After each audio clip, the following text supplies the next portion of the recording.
incontro di Venerdì Storia e ringrazio il professore Mauro Pitteri che è qui con noi a parlarci di Tina Anselmi e di una fase particolare della vita e della carriera politica di Tina Anselmi, a cominciare dalla sua formazione bassanese. Vi leggo alcune righe sul professor Pitteri, già insegnante nelle scuole medie superiori. Ha dedicato gran parte della propria attività di studio e di ricerca alla storia delle campagne venete, approfondendo in particolare i temi dell'agricoltura, dei beni comunali, della gestione delle acque e dei mulini, nonché la storia dei confini della Repubblica di Venezia. Negli ultimi anni ha orientato i propri interessi di ricerca verso la figura di Tina Anselmi, di cui ha studiato la biografia e il percorso umano e politico. In questo ambito ha pubblicato per il volume La giovane Tina Anselmi, dalla resistenza all'impegno sindacale politico, un libro che ha riscosso un notevole riscontro, appunto, che è arrivato già alla terza edizione. E di questi giorni è l'uscita di questo volume che si intitola Tina Anselmi per le donne, pubblicato sempre da CISL Veneto, un volume che è disponibile per la vendita, chi volesse acquistarlo alla fine può mettersi direttamente in contatto con il professore che è qui da noi. Io vi ricordo che i prossimi incontri si terranno sempre qui in biblioteca, in realtà siamo arrivati verso la fine del nostro percorso.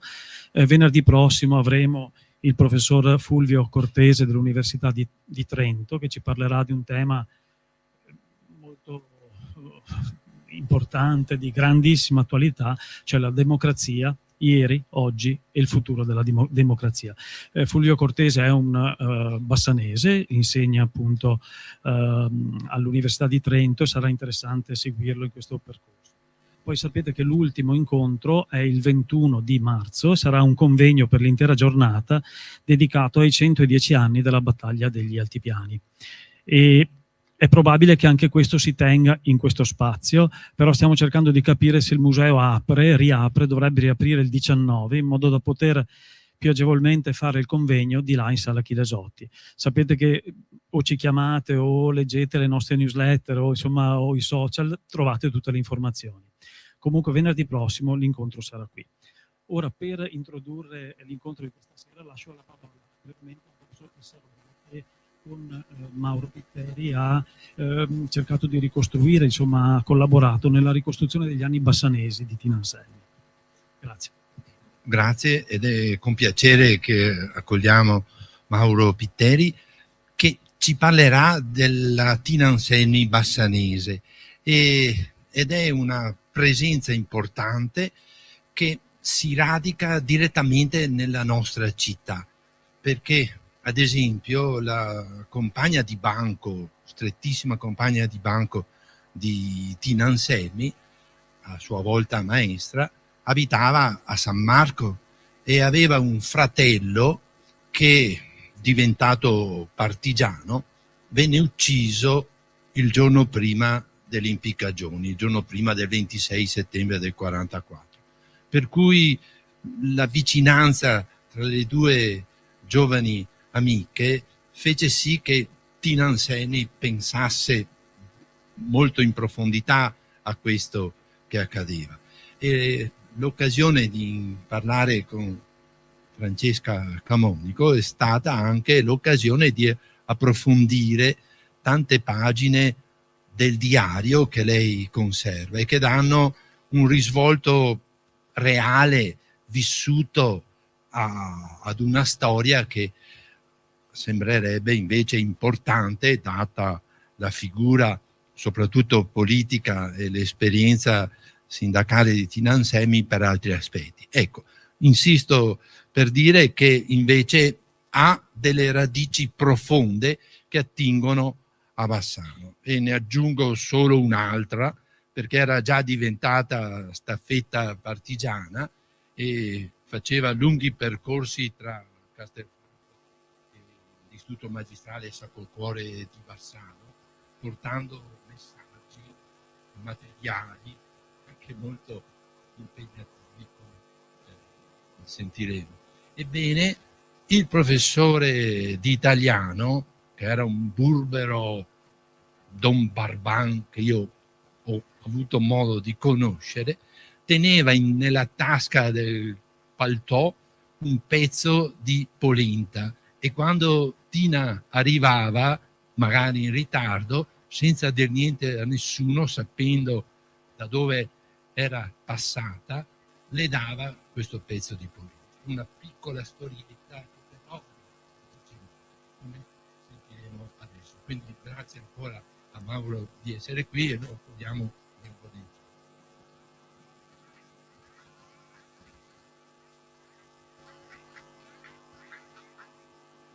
Metto qua, come vedete. Grazie a voi per l'invito e anche per essere così numerosi.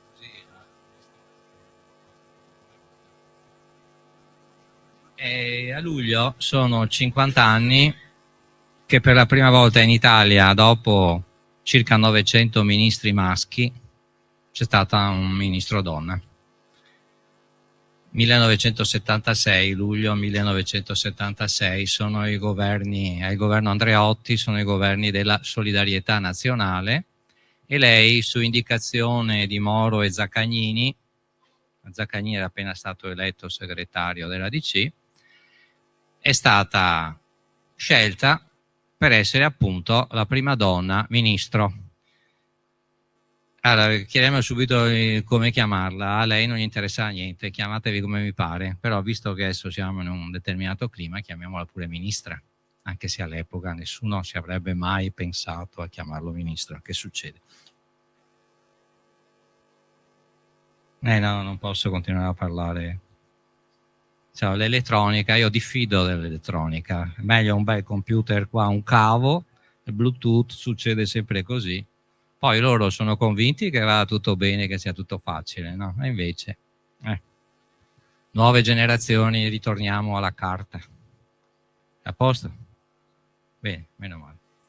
Allora vi dicevo, 50 anni che... Allora la domanda è, lei non era l'unica donna in politica che ha raggiunto un certo prestigio. Qui per esempio nel Trevigiano avevamo la Maria Pia dal Cantone, che è stata quella che per la prima ha introdotto in Italia le donne in divisa, perché le prime donne che hanno potuto indossare la divisa sono quelle dei penitenziari per i carceri femminili, e quindi la polizia femminile. Quello è il primo corpo dello Stato a cui le donne hanno potuto accedere, a tutti gli altri è vietato fino ad epoche relativamente recenti.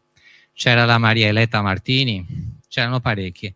Perché proprio lei, deputata veneta di Castelfranco, perché proprio lei nel 1976 è stata prescelta come prima donna a ricoprire la carica di ministro, e non un ministero qualsiasi, il Ministero del Lavoro e della Previdenza Sociale, che all'epoca era uno dei dicasteri più importanti, perché si stava discutendo di parecchie cose, soprattutto in ambito di emancipazione femminile, di lavoro femminile.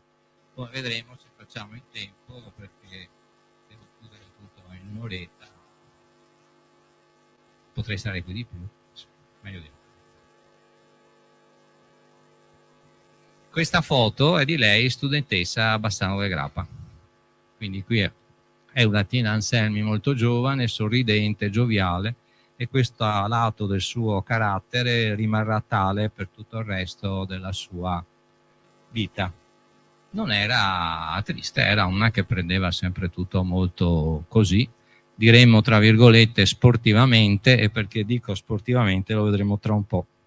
Allora, lei nasce a Castelfranco Veneto, vedete, il 25 marzo 1927, quindi l'anno prossimo abbiamo il centenario. Suo papà Ferruccio è aiuto farmacista, veniva dal Padovano, da Cittadellese. Sua mamma, Norma Ungarato, lavora nell'osteria di famiglia, e qui c'è già una prima caratteristica, perché la nonna di Tina Anselmi è rimasta vedova presto e ha dovuto gestire lei in prima persona l'osteria di Castelfranco. Io ho perso il puntatore, se qualcuno mi trova il puntatore vi indico. Vedete Castelfranco, le mura? Loro abitavano in Borgo Asolo. Qui si vede ancora la villa Bolasco, dove adesso c'è l'ospedale, e questa è la Castelfranco dell'epoca, che è prevalentemente contadina, ma sistema industriale perché è un nodo ferroviario importante, collega Bassano, Padova, Treviso, Mestre. Questo costerà a Castelfranco il bombardamento del 44 proprio perché è un nodo ferroviario importante. E quindi è un centro abbastanza vivace che è leggermente atipico rispetto al profondo Veneto. Il profondo Veneto è quello della fascia centrale che parte da Verona e arriva fino a Pordenone. Qui ci sono dei piccoli insediamenti industriali e ce n'è uno importante che ha un ruolo nella storia di Tina Anselmi, che è la Marnati Larizza, dove si producevano munizioni. È sorto per recuperare il materiale bellico del 15-18 e poi si producevano munizioni, però quando entriamo in guerra a produrre le munizioni saranno le donne. Ecco, questo è il luogo. C'è il patronato Pio X, dove vedete allora ovviamente non si chiamava ancora così, dove vedete il campanile, e quello è un punto importante perché lì si ritrovano dei giovani cattolici che cominciano a ragionare in maniera diversa da quello che è il regime vincente di quel periodo, che è il fascismo. In ambito cattolico, l'azione cattolica era l'unico ambito in cui ci si poteva riunire e, anche se ufficialmente per scopi religiosi, poi sti giovani si parlavano anche di qualcos'altro. Ecco. Abbiamo chi è Tina Anselmi. È una ragazza come tutte le altre. Anzi, le ragazze nate negli anni 20 hanno una opportunità che tutte le altre donne non hanno avuto prima: fare sport, perché il fascismo voleva le donne spose e madri, ma le voleva anche belle atletiche, forti, in modo che potessero sfornare un buon numero di figli, e quindi ha favorito l'ingresso nel mondo dello sport delle donne, per quello prima dicevo sportivamente. Allora, qui in questa foto vediamo lei, ed è probabilmente giovane italiana. Questa deve essere una divisa di giovane italiana. Queste sono foto tratte tutte dall'archivio Anselmi, che Valentina Magrin, la nipote, di cui vi porto i saluti, ha conservato gelosamente e che mi ha permesso di consultarle. Abbiamo anche fondato un'associazione in memoria di Tino Anselmi, che proprio ha come scopo quello di non disperdere questo patrimonio. Ecco, qui è giovane italiana, le date le mette lei. Giovane italiana perché vedete mette ancora la data fascista, 20°, 1942, 20°. Qui no, però 41. Ecco, lei è giocatrice di pallacanestro. Ora, è importante per queste ragazze perché è l'unica occasione che hanno per uscire dalla famiglia, perché le squadre di basket cominciano a fare piccole trasferte. Negli anni 40 è impensabile che una ragazza esca da sola fuori dalla famiglia, è impensabile, mentre queste possono farle. Ora c'è uno studioso della Cattolica di Milano che mi ha proprio chiamato avendo visto queste foto, che mi diceva che lui sta facendo una ricerca mettendo in correlazione ragazze che hanno fatto sport e ragazze che hanno aderito alla Resistenza. E lui ha trovato che moltissime di quelle che poi hanno aderito alla Resistenza avevano fatto sport, cioè un gioco di squadra, avevano cominciato a scambiarsi idee, avere un allenatore, ad avere un modo comune di gestire la partita. Attenzione, pallacanestro, non posso dire basket perché siamo in epoca fascista e dire basket è vietato, bisogna usare le parole italiane, pallacanestro. Qui la vedete, sempre sorridente, avevo un puntatore ma l'ho perso, qua, e lì in alto al centro hanno proprio il numeretto, chiaro devono giocare con un abbigliamento che oggi farebbe sorridere, ma questo è quello dell'epoca. Per loro è una fortuna. Lei sarà anche campionessa provinciale di lancio del giavellotto. Quindi all'epoca è una ragazza che fa sport come tutte le altre, solo che frequentando l'ambiente cattolico comincia a porsi il problema di come conciliare la propria fede. Chiariamo subito una cosa, qui siamo ancora in epoca pre-secolarizzata, cioè questi credono veramente. Questi credono veramente, la loro fede è una fede vera, non come oggi che insomma molti di noi si dicono cattolici, ma poi qui no, qui ci deve essere una certa coerenza. Allora il problema è che cominciano a porsi questi giovani che si ritrovano a Castelfranco e che sono guidati da un giovane avvocato che è Domenico Sartor, che ha portato in Italia, a Castelfranco, le idee del personalismo francese. Ora, se per i cattolici la persona viene prima dallo Stato, come può conciliarsi la fede cattolica con un regime che invece fa l'esatto contrario, mette prima lo Stato e poi la persona? Domanda a cui aveva già detto Sturzo prima, che fascismo e cattolicesimo sono inconciliabili. E infatti Sturzo ha dovuto andare in esilio. Ecco, questo comincia a girare, comincia a porsi questo problema, soprattutto quando qualche anno dopo, nel 1938, rispetto alla foto che io ho visto, ma 2 o 3 anni prima di qua, sono state approvate le leggi razziali, l'alleanza con la Germania nazista, eccetera, eccetera. Quindi per un cattolico è un problema. È chiaro che lei a questa età questi problemi ancora li sente, però sta facendo qualche cosa che è collegata con quello che vi dicevo prima. Siccome siamo nel 41-42 e i nostri giovani sono al fronte, perché il fascismo li ha dispersi nei campi di battaglia di mezza Europa e dell'Africa, allora le donne sono in fabbrica. Allora qualcuno si pone il problema di come preservare la moralità delle donne in un ambiente per loro pericoloso come le fabbriche. Lei, con una maestra di Castelfranco e con una sua amica, organizzeranno delle biblioteche itineranti per portare in fabbrica 2 volte a settimana qualche sana lettura, qualche lettura che possa in qualche modo indirizzare sulla giusta via queste operaie che per la prima volta si trovano a svolgere lavori che fino a quel momento erano stati svolti soprattutto da uomini. E questo è importante, l'importanza di questo ve lo dirò tra poco. Ecco, questa è la prova, ringrazio Tessarolo che mi ha procurato il ritaglio di giornale, vedete il Prealpe, 4 ottobre 42, l'elenco di quelle ragazze che sono passate al ciclo superiore, perché funzionava in maniera strana. In tempo di guerra la scuola non è che fosse così regolare, ovviamente. Poi per le ragazze, la maggioranza di loro la quinta elementare anche troppo, per le ragazze che volessero proseguire gli studi o erano di ricca famiglia e andavano al liceo classico o quelle di media borghesia avevano la carriera di maestra, quindi l'istituto magistrale. Non c'è a Castelfranco, c'è a Bassano, ecco perché lei viene a Bassano per frequentare gli ultimi 3 anni dell'istituto magistrale, come è stato ricordato prima, proprio qui a Bassano. Allora in questo ritaglio di giornale Anselmi Tina assieme a tutte le altre che sono state ammesse al corso superiore, cioè al triennio conclusivo.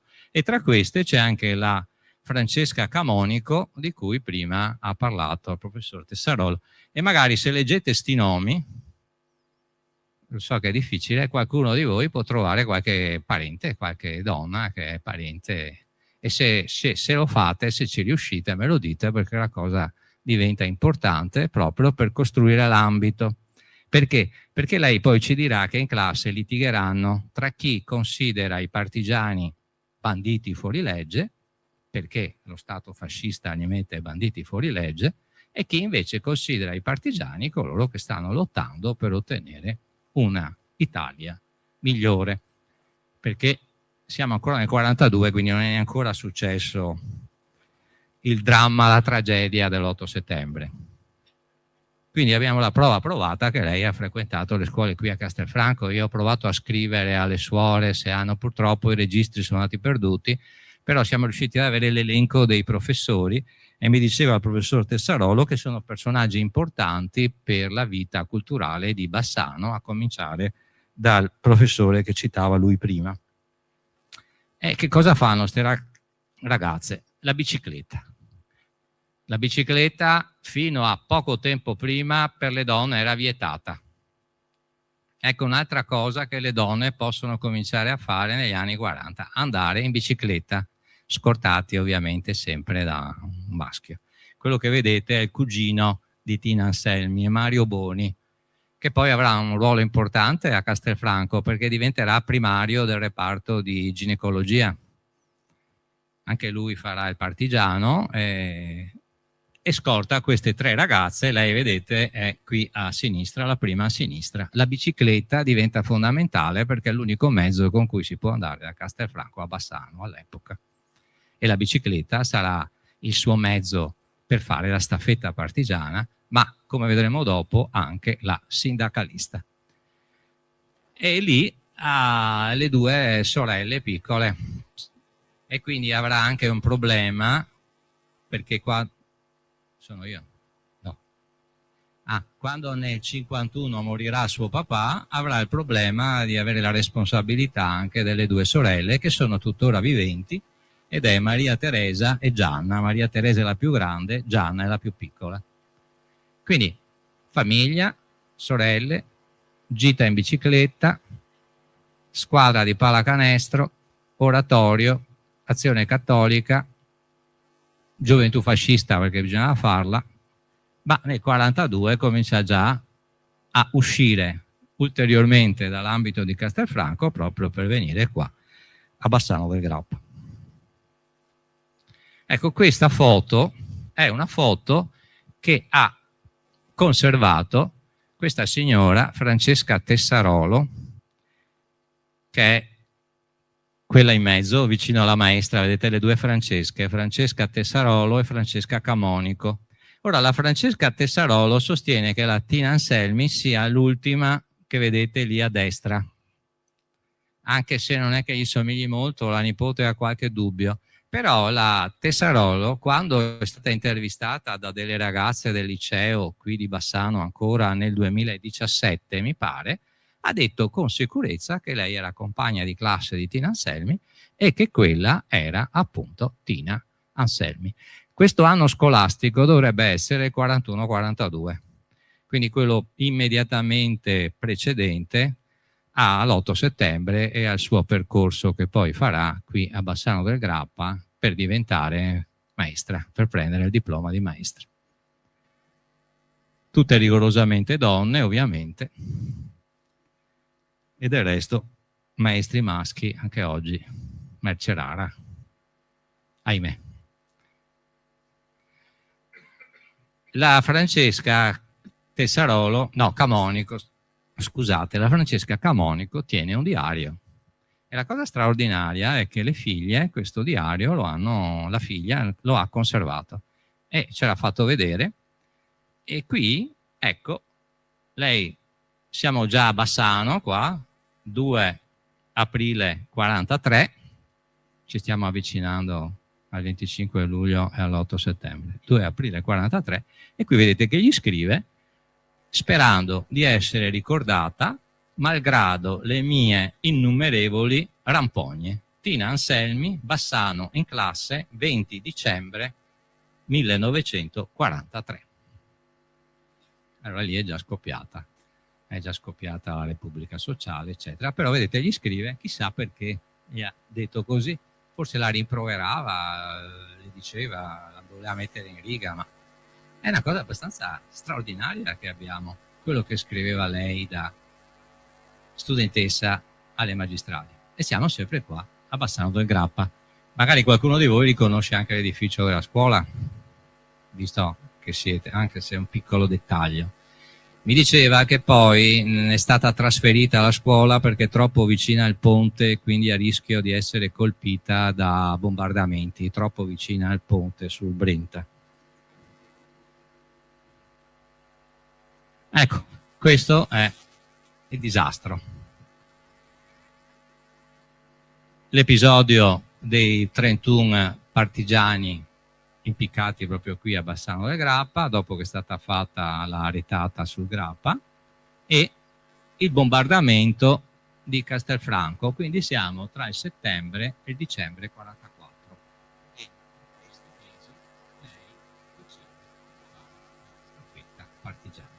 In realtà io sono convinto e ho tentato di dimostrarlo nel libro che ho scritto, che lei abbia aderito prima, cioè che lei sia entrata nella Resistenza già nell'estate del 44, proprio per il motivo che vi dicevo prima, per una questione morale, non per una questione politica, perché di politica di questi ragazzi all'epoca potevano saperne ben poca, ma per una questione morale. Non ci può essere uno Stato, un regime che si arroga il diritto di ammazzare delle persone, perché per un cattolico la vita è di Dio. Nessuno può arrogarsi il diritto di togliere la vita a un altro, e se una legge prevede questo è una legge immorale. Aveva già visto persecuzioni, repressioni. Allora lei ama dire nel libro che scrive, ma questo lo dirà molto più tardi, che ha aderito alla Resistenza perché lei con le altre compagne di classe sono state costrette dai fascisti ad andare a vedere i partigiani impiccati, che poi non erano neanche partigiani, erano ragazzi presi là, siccome si erano sul grappa, sono stati autodefiniti, li hanno definiti partigiani e li hanno impiccati, perché chiunque fosse stato sul grappa in quelle giornate era considerato un partigiano. Vabbè, è una storia lunga, so che la professoressa Residori ha appena scritto un libro su queste vicende e ne sa molto più di me. Quello che a me interessa è dire che lei usa questo perché è effetto emotivo. Quindi quando racconta ai ragazzi perché ha aderito alla Resistenza, lei dice di aver aderito alla Resistenza dopo aver visto questo macabro spettacolo a Bassano del Grappa nel settembre del 1944.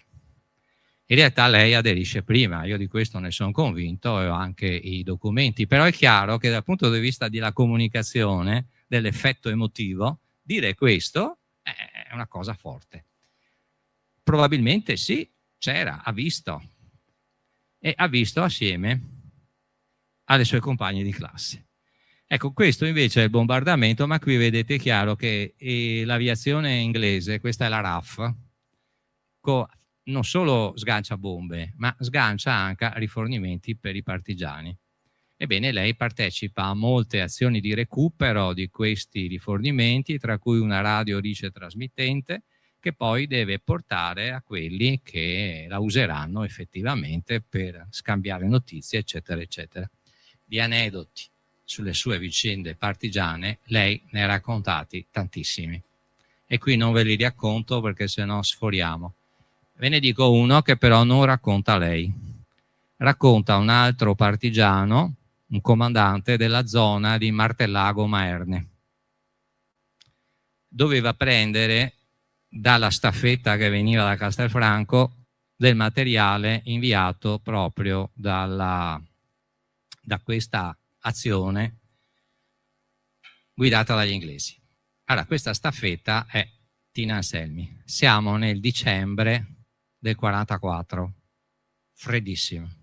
L'incontro deve avvenire in quella zona ancora paludosa che sono le sorgenti del Sile, per essere sicuri di non venire intercettati. Mentre lei sta consegnando il materiale al comandante di Martellago, arriva una squadra fascista. Questo prende l'Anselmi, si buttano nel Sile, acque ghiacciate, e lei comincia a tremare talmente forte che il timore è che la sentano. Allora lui prende la mano, gliela mette in bocca, abbiamo rischiato di perderla. Ecco, questo lei non lo racconta. Per fortuna questi sono passati velocemente e quindi le ha permesso di respirare nuovamente. Questo lei non lo racconta, lo ha raccontato perché è un fatto tragico ed effettivamente. Ecco, quindi fare la staffetta partigiana a 17 anni voleva dire questo. Quando Sartor gli dà la pistola, gli dice: guarda che questa pistola non serve per sparare al nemico, serve per spararti se ti prendono, perché sarà molto meglio che tu ti spari piuttosto che lasciarti in mano a questi che faranno di te carne da macello. Ecco, sentendosi dire questo, lei comunque ha accettato, come tante altre ragazze tra i 16 e i 20 anni di quel periodo, hanno accettato di fare la staffetta partigiana. Ecco, del periodo partigiano non vi dico altro, ma lei poi tornerà spesso, dirà che è stato uno dei momenti formativi della sua esperienza e che le è servito tantissimo durante la sua vita politica. Ritorniamo al diario, 2 frasi dal diario di Francesca Camonico. Una, 19 luglio 45, si vede che si è innamorata perché gli scrive: alla persona che si ama o si dona tutto o non si dà nulla. Con affetto, Tina Bassano, 19 luglio 1945. E in effetti si è innamorata di un partigiano studente di medicina che era nella brigata assieme al cugino Mario Boni. Questo partigiano si chiamava Nino Acoleo. Poi vi dirò qualcosa di questo. Nell'altro, invece, è già avvenuta la tragedia. Vi è una gioia che i dolori più profondi non distruggono. Essa si illumina di una promessa divina. Le vostre pene si trasformeranno in gaudio. Tanto affettuosamente, Tina Anselmi, 9 dicembre 44. Ora il fratello della Francesca, come diceva prima il professor Tessarolo, era stato ammazzato in settembre. E quindi questa è una frase che lei scrive evidentemente per cercare di consolare la compagna di classe che ha avuto questa tragedia.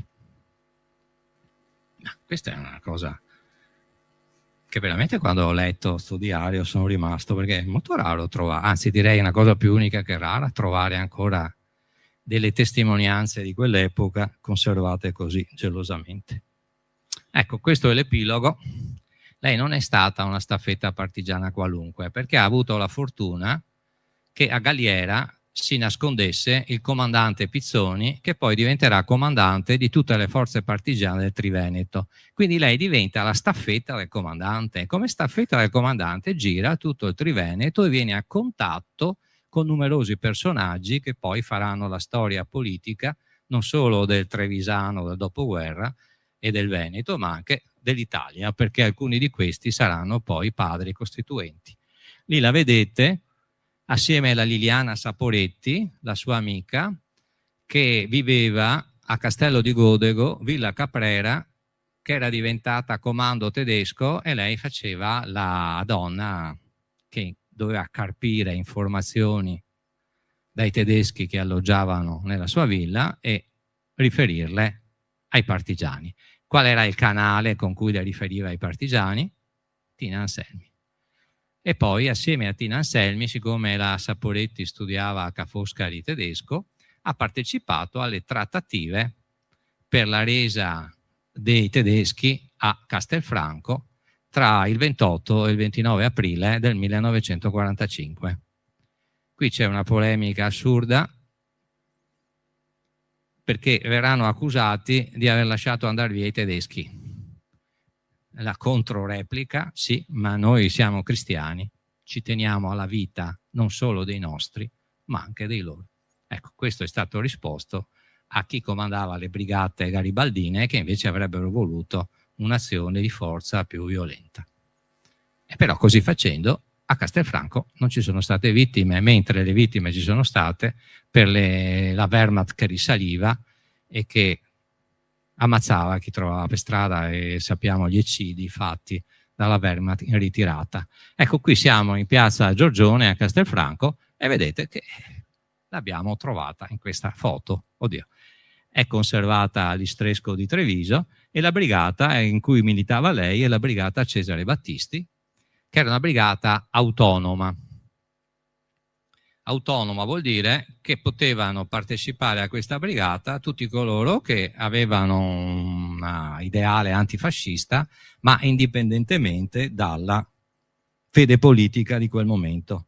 La maggioranza dei partigiani della brigata autonoma Cesare Battisti era di tendenze cristiane e quindi poi aderirà alla Democrazia Cristiana. Però non erano solo loro, ce n'erano anche di socialisti e di repubblicani e via dicendo. Allora, le date cominciano ad essere importanti. 4 maggio 45, quanti anni ha? Matematica? 18. Appena compiuti. 18 anni, si è già fatta 1 anno e mezzo di staffetta partigiana. E adesso si deve diplomare. non solo si deve diplomare, ma deve pensare anche a cosa fare all'università, e lei intenderà iscriversi alla Cattolica per perfezionarsi in lettere. Però succede qualche cosa. Ah beh, qui, non so, questi sono i suoi professori, le foto che abbiamo trovato, alcune di queste. E probabilmente il professore di italiano di cui parlava, se non mi sbaglio, Tessarolo prima, è questo che sta parlando con queste ragazze. Quella è un'altra professoressa, c'è un'altra foto col preside, e lei, vedete, è l'ultima a destra, che somiglia un po' a quella che avevamo visto nella foto prima. Vabbè, si vede che a quell'età cambiano abbastanza velocemente. Questa foto è del giugno del 45. Un mese e mezzo dopo la foto che abbiamo visto in precedenza. Nel frattempo è successo che lei non ci dice chi, ma io sono convinto che sia stato Domenico Sartor che le ha chiesto: le filandiere sono in una situazione disperata, sono mal pagate, sfruttate, ci vuole qualcuno che inizi a organizzarle, lo vuoi fare tu? Lei dice di sì. Lei si mette a fare la sindacalista delle filandiere, nella corrente sindacale cristiana della CGIL, che allora era ancora unita dopo il patto di Roma. Era unita la CGIL, sì, ma era divisa in 3 correnti: la cristiana, la comunista e la socialdemocratica, chiamiamola così. Ebbene, la corrente cristiana della CGIL è minoritaria ovviamente rispetto a quella comunista, ma è maggioritaria nel lavoro femminile, soprattutto qua in Veneto. Perché? Perché le donne seguono ancora le indicazioni dei loro parroci. Non ha una struttura organizzata la democrazia cristiana quando nasce, e quindi nemmeno la corrente sindacale cristiana. Su cosa si appoggia? Sulla rete che era nata con l'Azione Cattolica e che poi avrà i parroci come punto di riferimento nelle campagne, quei parroci che hanno partecipato attivamente alla lotta partigiana.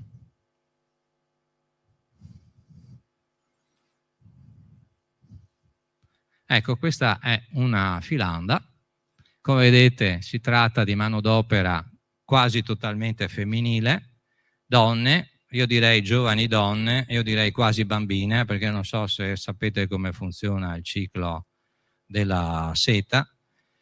Bisogna separare, ammazzare la crisalide e togliere il filo, ma per farlo bisogna metterlo in bacinelle a 70 gradi, e lei racconta sempre che quello che più l'ha impressionato sono come si riducevano le mani di queste donne, che perdevano la pelle proprio.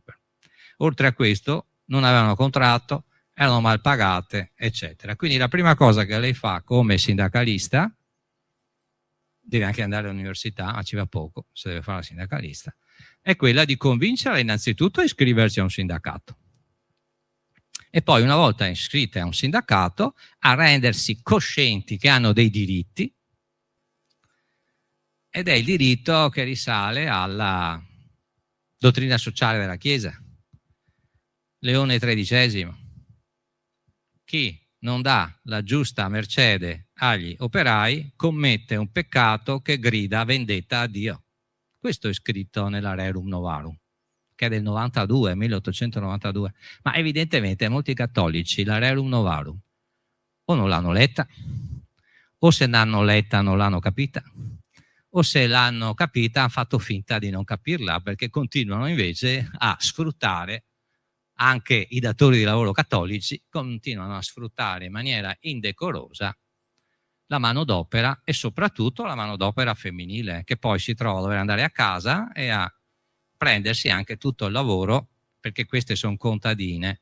Il lavoro in Finlandia è un lavoro stagionale. Allora vi dico solo una cosa per dirvi la differenza tra come concepivano il sindacato i cristiani, la corrente sindacale cristiana, e come invece la comunista. Ormai siamo quasi nel 48, ci stiamo avvicinando alla rottura sindacale. C'è un problema. La seta trevigiana, che era la principale industria del trevigiano dalla fine dell'Ottocento fino agli anni 50, è in crisi. Era stata tenuta in piedi dall'autarchia fascista, ma riaperti i mercati, non può sostenere la concorrenza della seta orientale o delle fibre sintetiche. E quindi i filandieri vogliono chiudere, perché non vogliono continuare a tenere aperte le filande in perdita. Ma se i filandieri chiudono, ovviamente le operaie perdono il posto di lavoro. Ma se chiudono prima che queste riescano a lavorare almeno 100 giorni, non prendono neanche il sussidio di disoccupazione. Allora, che cosa fa la corrente sindacale cristiana e compresa Tina Anselmi? Una trattativa pragmatica. Cari padroni, abbiamo capito che siete in crisi, noi vi offriamo un'ora di lavoro gratis purché voi teniate le filande aperte in modo che queste donne raggiungano i 100 giorni e abbiano diritto al sussidio di disoccupazione. Non so se mi sono spiegato, perché dopo sono questioni molto tecniche, contratti, cose varie. Ebbene, firmano il contratto e accettano. E quindi lavorano 9 ore e vengono pagate 8. Attacchi feroci da parte della corrente comunista. La signorina Tina Anselmi, quello è un articolo che è apparso sul Lavoratore della Marca, che era il settimanale comunista del Trevigiano. La signorina Tina Anselmi ha venduto le operaie ai padroni. È scritto proprio così. Non ho il puntatore, ma fidatevi, è scritto qua. Ecco, questo del 48. Quindi non era semplice per lei fare la sindacalista. E quanti anni ha nel 48? Quanti anni ha? 20, neanche 21. E ha già fatto partigiana, 3 anni di sindacalista. E dopo nel 48 avviene quello che tutti sappiamo, o dovremmo sapere, l'attentato a Togliatti, la fine dell'unità sindacale, il lento formarsi di un sindacato nuovo che poi sarà la CISL e che organizzerà la CISL. Lei però non entra nella CISL perché c'è un momento di crisi personale. Nel film è stato reso in maniera un po' troppo romantica, non so se l'avete visto, il film che la Rai ha dedicato a Tina Anselmi, uscito un paio di anni fa. Comunque è ancora reperibile su Rai Play. Che vabbè dai, non faccio il finto modesto. La prima parte del film ha utilizzato il mio libro per raccontare la parte sindacale di Tina Anselmi, sindacalista, tra cui l'occupazione della fabbrica, il suo arresto, la processione delle filandiere che vanno in prefettura guidate dal parroco per pretenderne la liberazione, perché lei era stata denunciata per violazione della proprietà privata. Per che motivo dicevo prima? Per tenere aperte le filande, una aveva guidato all'occupazione di una di queste filande. Ecco, questa è la sua parentesi, quindi cominciamo a capire perché proprio lei, ministro del lavoro. È una che le fabbriche, le filande le aveva conosciute non sui libri, ma direttamente. A cominciare dalla guerra, quando andava a portare i libri alle operaie della Marnati Larizza. E non fa solo la sindacalista in quei 3 anni, comincia a frequentare la Democrazia Cristiana, farà la propagandista per la Repubblica. Lei non può votare perché il diritto di voto è a 21 anni. È la prima volta poi che le donne votano. Avete visto il bel film uscito recentemente, di cui non ricordo il titolo, ma vi ricordate voi il titolo? Ecco, bravi. Quello è il titolo del film. E lei fa la propaganda perché le donne vadano a votare. Va a Roma le danno le istruzioni su come fare, quindi comincia a fare su e giù da Roma. Addirittura, e questo è il documento che ho trovato nell'archivio della Democrazia Cristiana Vittorio Veneto, viene eletta come delegata al congresso che si dovrà tenere nel 1947. Eccola qua. Anselmi Tina è quarta addirittura con 11.451 voti congressuali.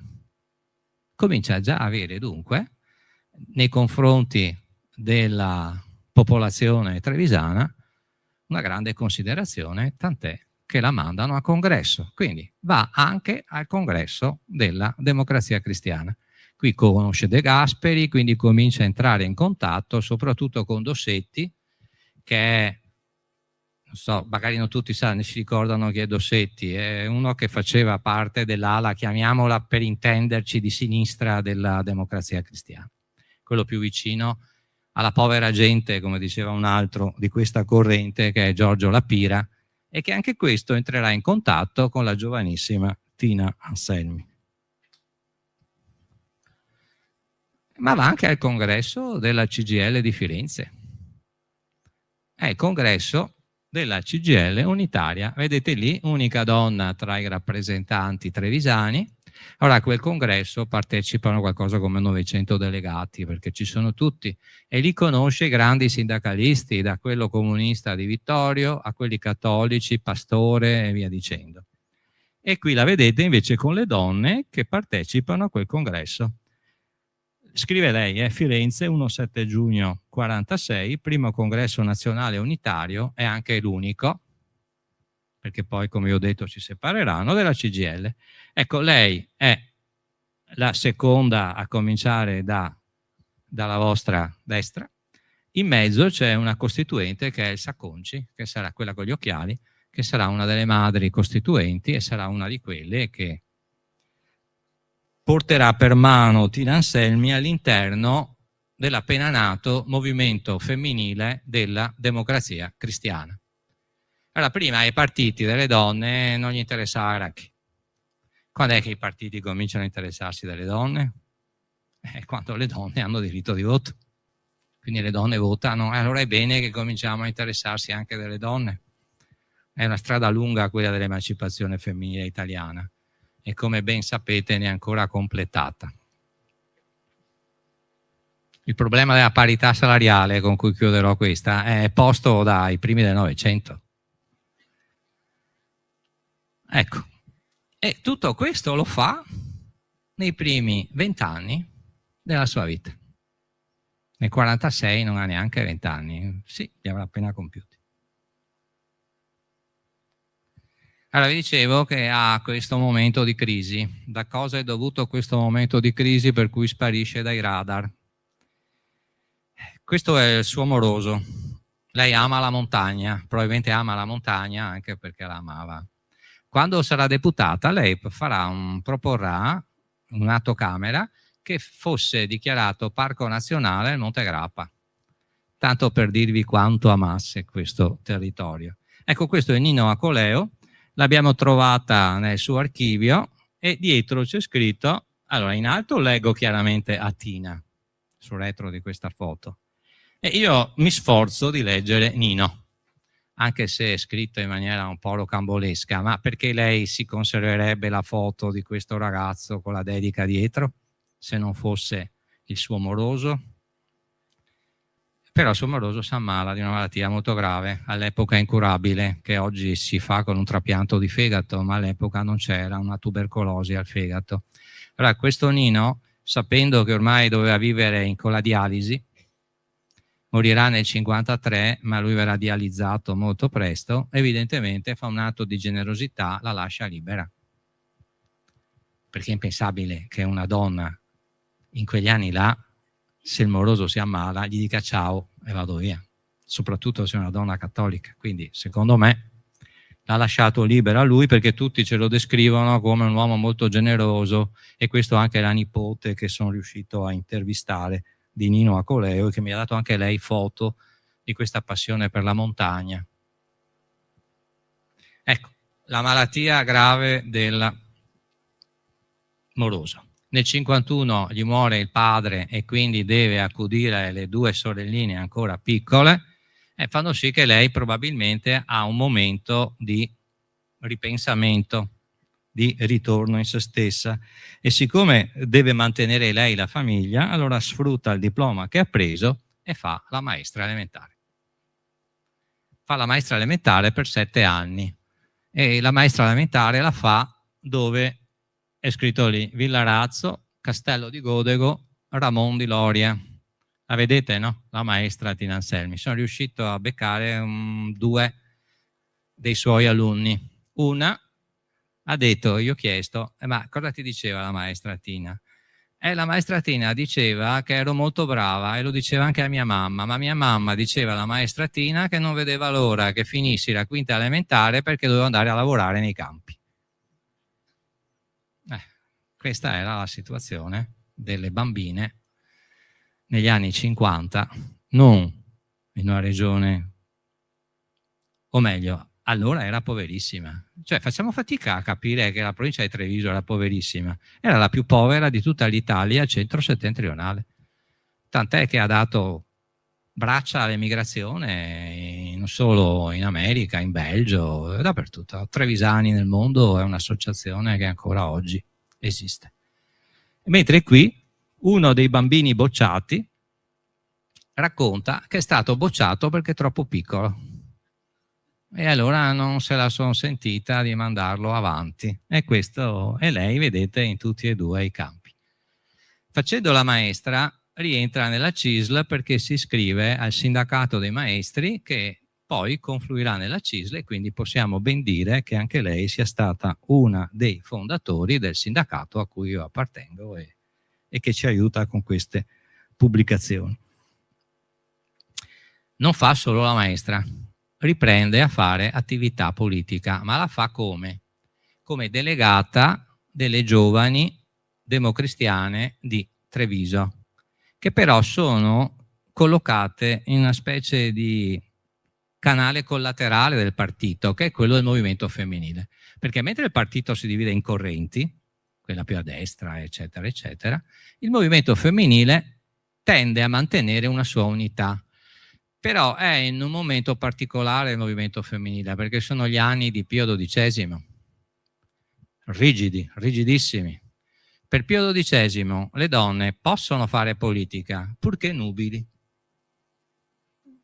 Perché il ruolo principale della donna, secondo Santa Romana Chiesa di quel periodo, è la famiglia. Però sì, visto che c'è il diritto di voto, possono fare, però è preferibile che a farlo siano donne nubili. Ecco, lei si occupa di lavoro. Lei si occupa di lavoro, proprio per l'esperienza che ha avuto. Anche da maestra entra in contatto con quello che è il mondo contadino e lo conosce benissimo, e comincia a porsi il problema di come risolvere la povertà nei campi. Non so quanto tempo ho ancora.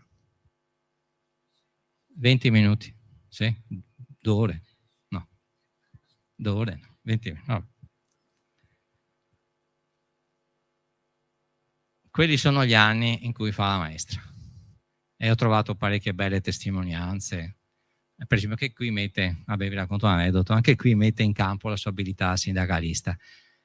Uno deve convincere le mamme che non bisogna dare la grappa ai bambini per scaldarli, perché non c'era riscaldamento, perché fa male. 2, è vero però che questi bambini hanno fame. Allora c'è un'industria, la Fraccaro, adesso a Dolciaria, che scarta le merendine che non vengono confezionate bene. Allora lei fa una trattativa con la Fraccaro per avere queste merendine a basso costo, se le carica con una sua amica e le porta ai bambini a scuola. Questo era quello che facevano le maestre, gloriose. Qualcuno ha detto che l'Unità d'Italia l'hanno fatta le maestre, ma probabilmente qualcosa di vero c'è. Belle queste foto. Se qualcuno si riconosce, magari Ramon di Loria, so che è difficile, ma o riconosce un suo parente, che ne so. Ecco, questa è una cosa strana, l'ho messa perché l'abbiamo trovata nell'archivio di Tina Anselmi. E sono 2 gruppi, vedete, rigorosamente divisi, maschi e femmine, e si trovano a Bassano il 10 luglio del 1950. Le avrà portate in gita, non lo so, se no non mi chiedo perché queste 2 foto si trovino nell'archivio di Tina Anselmi. E magari dopo, se qualcuno vuol dare un'occhiata e riconosce qualcosa, cioè in fondo del 50 questi saranno del 40, del 42 questi bambini. Quindi qualcuno di questi magari potrebbe ancora darci qualche testimonianza. Non mettiamo limiti alla provvidenza, no? Chi lo sa. La passione con cui fa la maestra è la passione con cui fa anche la rappresentanza nel movimento femminile. Eccola, queste sono le sue prime uscite ufficiali. È a Sorrento, dove si tiene uno dei convegni del movimento femminile, e lei si pone lì come esperta del mondo contadino e soprattutto esperta di come va tutelata la madre lavoratrice. Questo sarà uno dei pallini della sua attività politica all'interno della Democrazia Cristiana, ma come vi dicevo prima, a latere. Lei è stata contrastata da tanti perché non ha fatto la carriera che hanno fatto tutti gli altri politici, cioè consigliere provinciale, consigliere comunale, assessore, sindaco. No, lei è entrata nella vita nazionale direttamente dal movimento femminile, che non era scontato, dopo vi dirò anche perché. Qui è a Sorrento, lì è a Napoli. Ecco, comincia a porsi il problema di come educare le donne alla politica. Perché troppe donne che lei aveva cominciato a formare le perde nel momento in cui si sposano. Perché nel momento in cui si sposano cessano di fare attività politica. E questo secondo lei era un danno non solo per la donna, ma era un danno per l'intero paese. Perché il paese perdeva una delle principali componenti della società civile. E poi le donne devono partecipare, perché se non partecipano e non sono loro a rivendicare i loro diritti, se aspettano che siamo noi maschietti a fare i diritti delle donne, aspetta e spera. E quindi bisogna che ci sia una partecipazione femminile. Questo sarà uno dei suoi cruci. Per quello si occupa dei diritti della donna lavoratrice, per far sì che la donna non sia costretta a quella scelta drammatica tra famiglia e lavoro. Non deve scegliere il lavoro, che quando era tollerato che le donne lavorassero? Quando il marito guadagnava troppo poco e quindi il lavoro della donna era accettato perché andava a integrare gli scarsi redditi del marito e quindi non lavorava per scelta, lavorava. Oppure, contrario, quando il marito, la famiglia, la mancanza di servizi sociali impedisce alla donna di poter coniugare famiglia e lavoro. Però qui c'è una cosa ancora che sto dicendo un po' maschilista, cioè che diamo per scontato che a occuparsi dei figli siano le donne. Lo diamo per scontato. E questo sarà un altro problema. Ecco, vedete i corsi di formazione che fa. Qui siamo a San Martino di Castrozza. Ecco, 55 è l'ultimo anno che fa la maestra, perché si è messa in evidenza, è stata eletta al Comitato Centrale Movimento Femminile e tra poco la nomineranno delegata nazionale delle giovani aderenti al movimento femminile della Democrazia Cristiana. Questo è il vero salto, perché questo incarico le apre le porte del Consiglio nazionale della Democrazia Cristiana e quindi può partecipare alle riunioni che decidono la linea politica del partito. Purtroppo ricordiamo poco di storia italiana, ma questi sono gli anni in cui c'è una feroce polemica se aprire a sinistra, perché i governi centristi non riescono più ad avere una solida maggioranza e soprattutto escludono dal paese una parte consistente della popolazione che invece si vede rappresentata dai partiti di sinistra, che all'epoca erano due. Ovviamente col Partito Comunista non si può trattare, però col Partito Socialista è la tesi di Moro, no? L'apertura a sinistra lentissima e che porterà ai governi poi di centro-sinistra. Ecco, sempre Elsa Conci, e lì siamo a Ortisei. Scelgono le nostre montagne per fare queste vacanze studio estive in cui lei ce lo racconta, ma questo accadeva alla Camilluccia, alla scuola romana di formazione del partito, ce la racconta allora Russo Iervolino. Quando arrivava lei, finiva la lezione, raccontava le sue barzellette in veneto e poi le ragazze in suo onore cantavano Bella Ciao. Questo ce lo racconta la Rosa Russo, una giovanissima Rosa Russo Iervolino, che poi sarà anche lei ministro della Repubblica, eccetera. comincia la sua carriera internazionale.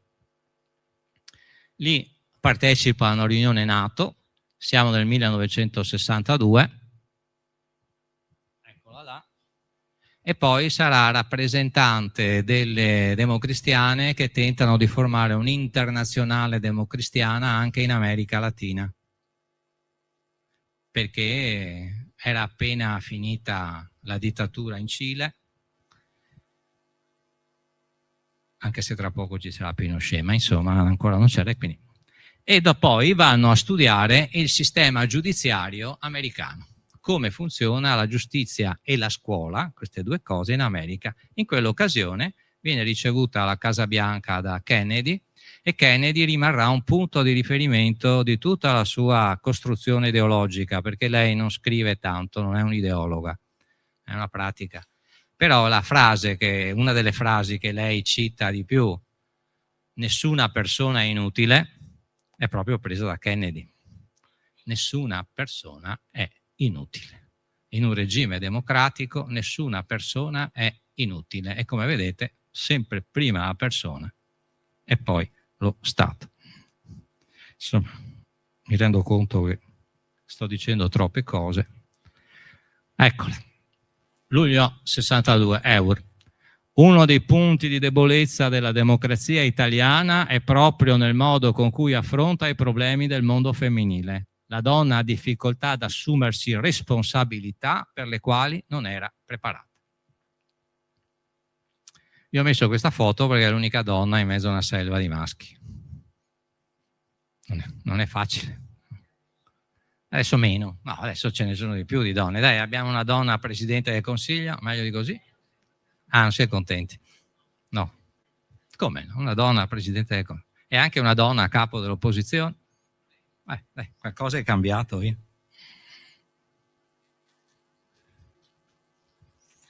Eccola qua, membro del Consiglio nazionale, incaricata nazionale delle giovani, mentre svolge il suo intervento al Congresso. Non è mica facile parlare al Congresso davanti a tutti sti maschi, eccetera, eccetera. E poi il sottotitolo a questo ritaglio di giornale, vedete che c'è Moro proprio in fianco, è il Congresso di Roma, e lei proprio al Congresso di Roma aderirà alla corrente morotea, perché Moro sta tentando di arrivare alla segreteria, ma per farlo ha bisogno di una sua corrente, e lei aderisce e diventa intima di Moro.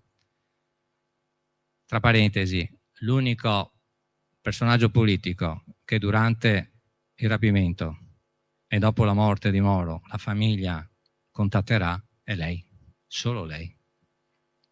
Solo lei verrà ammessa alla cerimonia nel paesino dove verrà tumulato il cadavere di Aldo Moro, che per lei sarà un colpo durissimo. Ma questo non vi dico niente perché va al di là dello spazio cronologico che mi sono prefissato. Eccola qua con Moro, congresso di Napoli, congresso di Roma, dove nasce appunto la corrente morotea, e lei dentro il movimento femminile diventa vice delegata nazionale, un altro gradino nella carriera politica.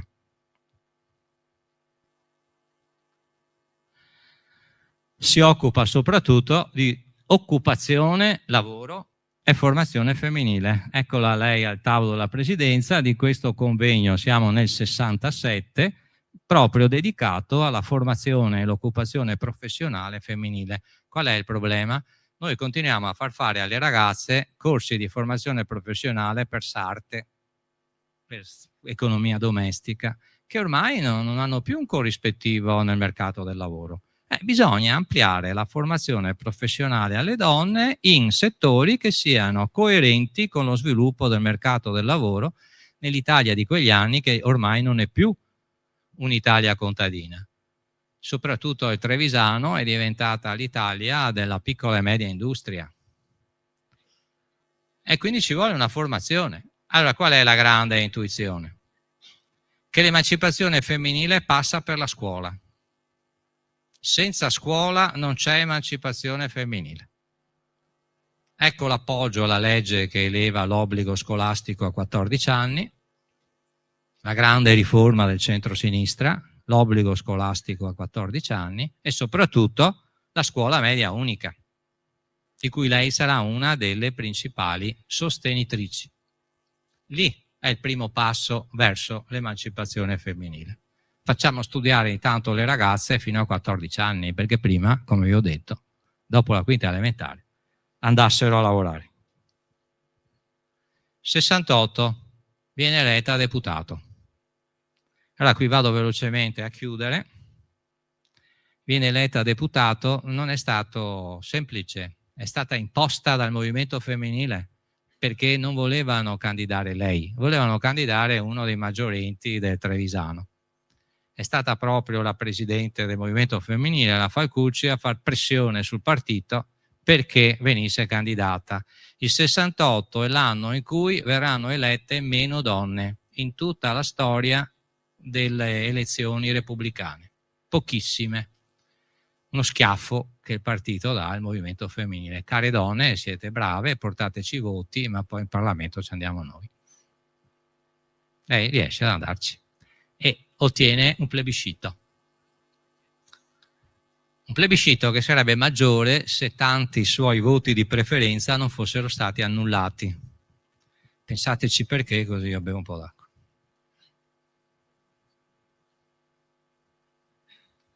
Quando si annulla un voto di preferenza?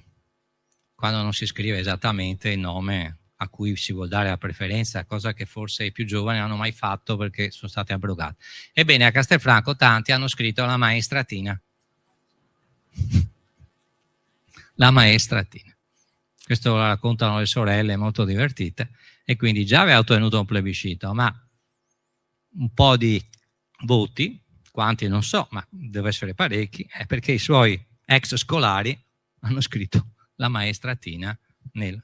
Ecco, quando viene eletta deputata, lei in questa piccola biografia che si fa per l'annuario dei deputati scrive dove si è formata. Sindacato dei tessili, incaricata nazionale dei giovani, ma attenzione, resistenza.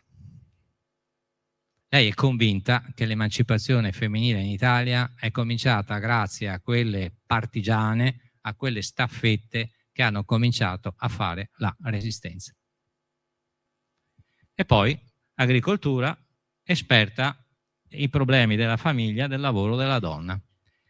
Allora, la sua attività parlamentare è intensa, perderemmo ore qui a parlare della sua attività parlamentare. Qui vi ho messo solo i due suoi capolavori di questa prima fase.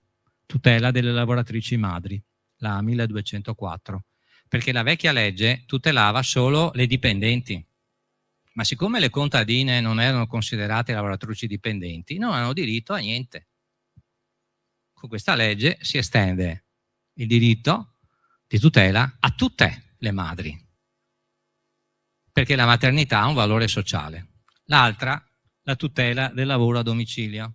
Perché? Perché il lavoro a domicilio per l'80% era fatto da donne.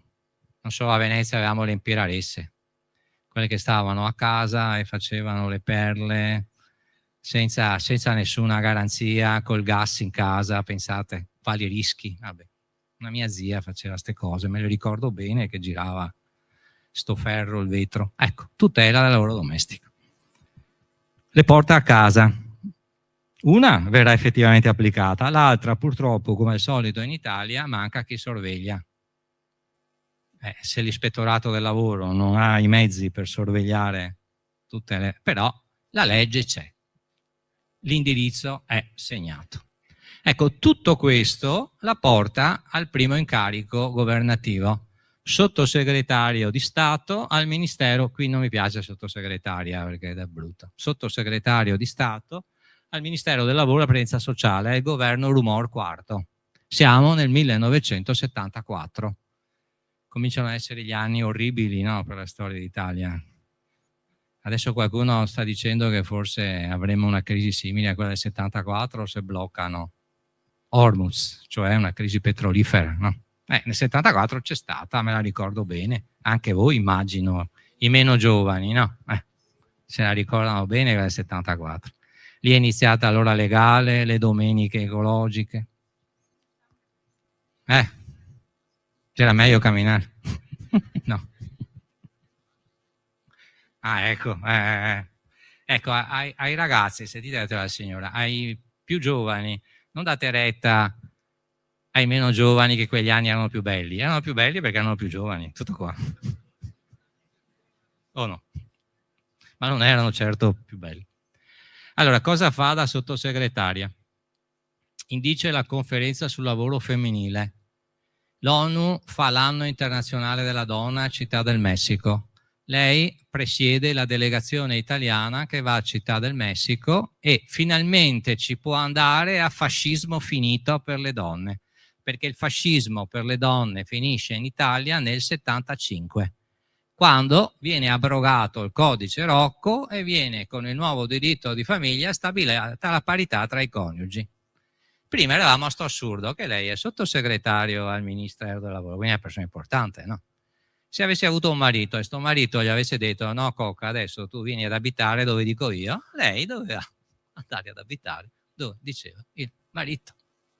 Il fascismo per le donne in Italia finisce nel 75. Lei dice sempre che quella legge è stata votata da tutti tranne che dai, li chiama proprio così, quindi sono parole sue, dai fascisti.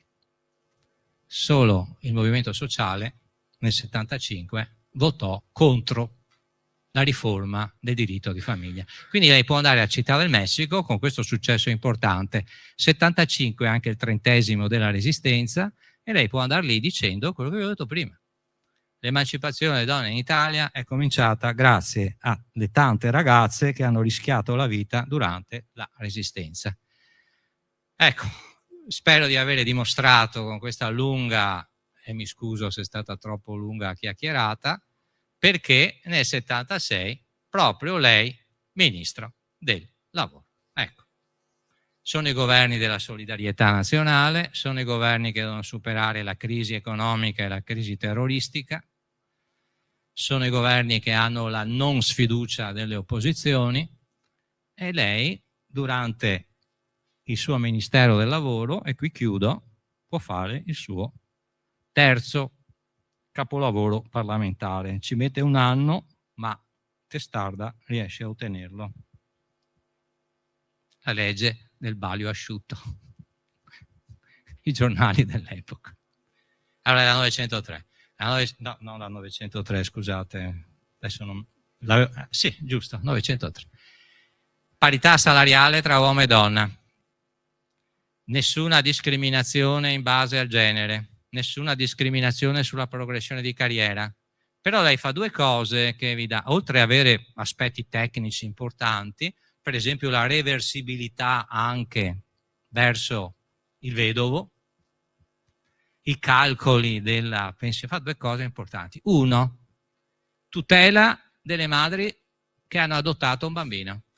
Prima non c'era nessuna tutela per le madri che hanno adottato un bambino o ricevuto un bambino in affidamento. Due, è stato appena approvato il nuovo diritto di famiglia. Dunque, i coniugi devono spartirsi in modo paritario la cura dei bambini.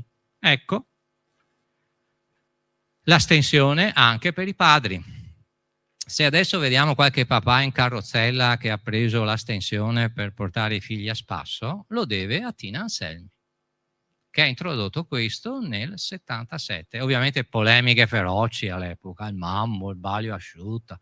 Allora lei dice, e qui chiudo, non è importante che questa legge venga applicata adesso. So benissimo che occorre uno sforzo culturale perché anche i maschi si mettano a dedicare del loro tempo alla cura dei figli, ma sto indicando una direzione.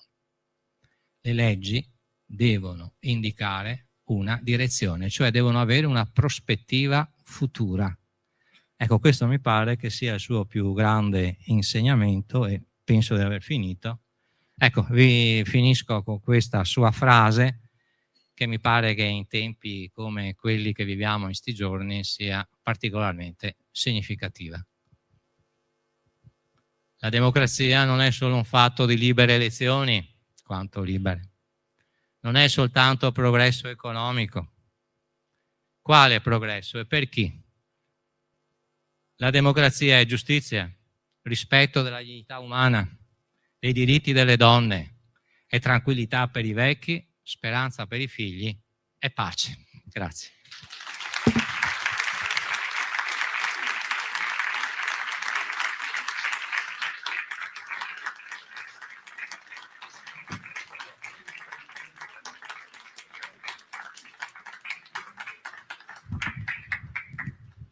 Grazie davvero per questo racconto così affascinante di una figura che avrebbe molto da insegnare a chi ci governa oggi in Italia e nel mondo.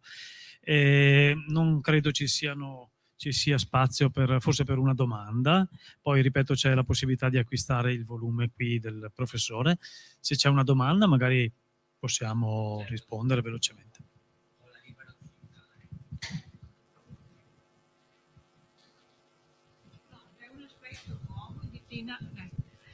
Lei ci ha fatto vedere un aspetto nuovo di Tina Anselmi, di quello che ha fatto per l'emancipazione femminile, che sotto questo aspetto non l'avevamo capito. Però io a 18 anni, ho 83 anni, 18 anni ero libera e sono andata a Milano da sola e ho girato tutto a Milano per dire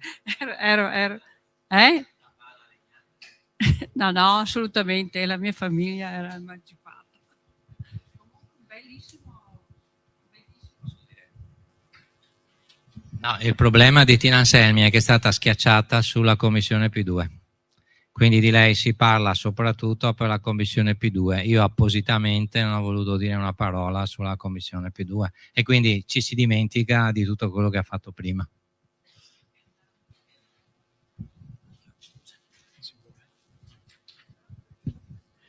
Bene, allora possiamo chiudere qui. Grazie ancora e l'appuntamento è per la settimana prossima.